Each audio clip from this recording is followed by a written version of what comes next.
So we're adding the lamb. It's been soaked in water and it's now going into the pot along with the rest of the ingredients. Nice. Add some water. This will turn it into sort of like a sauce almost. Just a little bit more tomato paste as well. We don't want it to go to waste. Alright, so as my wife just mentioned, we're going to now let it boil for about an hour and a half. Actually, let it boil, then you let it simmer. And then you let it simmer, I see.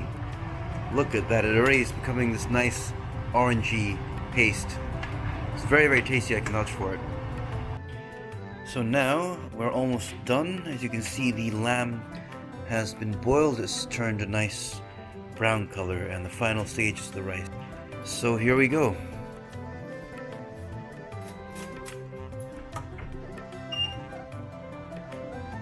Increasing the temperature. So now we're going to let it simmer for about 20 minutes. We'll stir that well. And then so in 20 minutes we'll be having our dinner. Well, that'd be nice.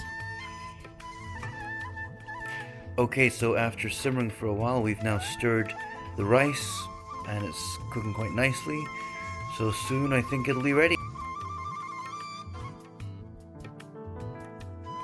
And finally, there's our kabsa, ready to be eaten.